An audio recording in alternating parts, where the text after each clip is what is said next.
Good day, card gamers! BryanInno Gaming here. For deck techs and gameplays, please subscribe to my channel. Hello again, everyone. We're here for another deck tech for Strixhaven Standard, and for today, we're going to be looking at SnowRed and to check if the new Strixhaven cards are a fit or no fit for the current SnowRed deck. I do believe that the current SnowRed deck is already a very streamlined deck, and there's a very little room for improvement. But still, this is my take on how some of the Strixhaven cards can fit into the SnowRed archetype. For our 1-drop, we're still gonna run 4 Fervent Champions because I do believe that this is one of the best 1-drop in the format for Mono Red. Then we are running 4 Fireblade Chargers. I still think it's still very good. It has the second ability that when it dies, it deals damage equal to its power to any target. And this deck has actually some ways to increase the power of the Fireblade Charger, such as Rimrock Knight and Embercleave. Then we're still running 4 Frostbites, where it can deal 2 damage to target creature or planeswalker, but if you control 3 or more snow permanents, it deals 3 damage instead. So all of our lands in this deck are snow-covered mountains and Faceless Haven, so we would definitely not have problems for Frostbite to deal 3 damage. Next is a 1-drop that I wanted to test from Strixhaven, Hall Monitor. It's a 1/1 for 1 with haste, and if you pay 2 and tap it, target creature can't block this turn. So the 1-drops for this deck is already very stacked, but haste on this creature can work pretty well early in the game, and if you draw this in the late game, it's also not a dead card because it has an ability to disable a blocker.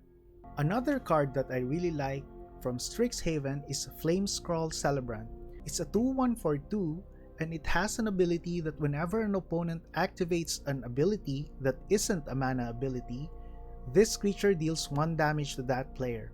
Then you can pay 2 to give this +2/+0 until end of turn. So this can serve as your mana sink in the late game.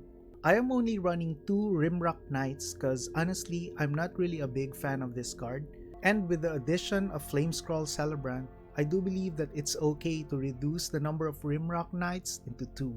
Then we have 4 copies of Robber of the Rich, and I do believe that this is pretty much self-explanatory because this is the best 2-drop for red in the format. We are also running 2 copies of Shatterskull Smashing. So this card can deal X damage divided any way you choose among up to 2 target creatures and or planeswalkers.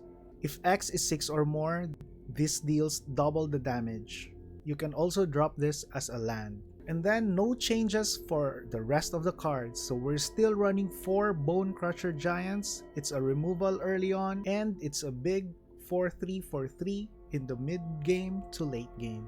Then the next 3-drop is Anax Hardened in the Forge. We are still running 4 copies of this card. I would actually run 5 if I'm allowed to.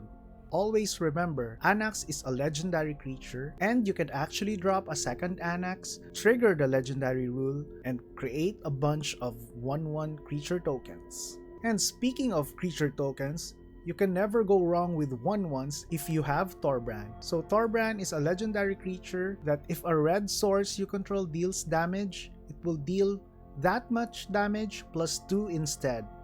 So all of your 1/1s will deal 3 damage.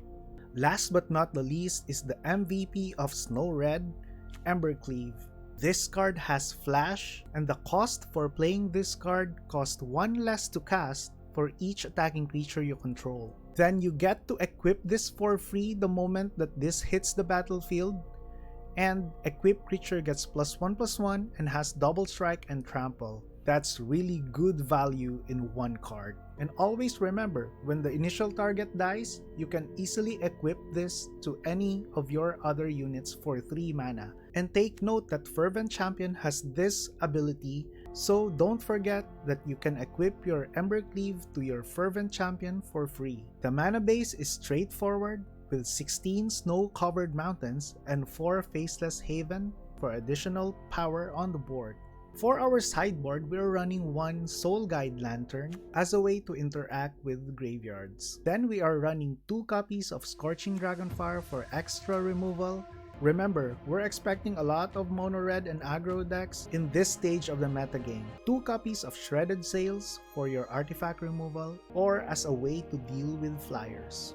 Next, we're running 2 copies of Phoenix of Ash, cause since we're already tapping into the story of Harry Potter, Phoenix love is always welcome. We are also running 2 copies of Soul Sear just for additional removals for indestructible creatures. Then we are running 2 copies of Roiling Vortex just as a way to prevent life gain. Then we are testing out the new Threaten effect from Strixhaven, Mascot Interception. This spell costs 4, but it will cost 3 less to cast if it targets a creature token. I am not really sure if this is better than Claim the Firstborn, but I wanted to try this card anyways. Last but not the least, we have 2 copies of Ox of Agonas. The Ox is a good way to refuel your hand because as it enters the battlefield, we discard our hand then draw 3 cards. But since mono red is actually very fast in emptying your hand, this effect will basically just draw you 3 cards. And this is how I think we can update SnowRed with Strixhaven cards. I will be playtesting this deck a lot, and I will be posting the gameplay videos in this channel. So make sure to hit the subscribe button so that you'll get a notification when I do so. Again, thank you very much for watching this deck tech. Peace out.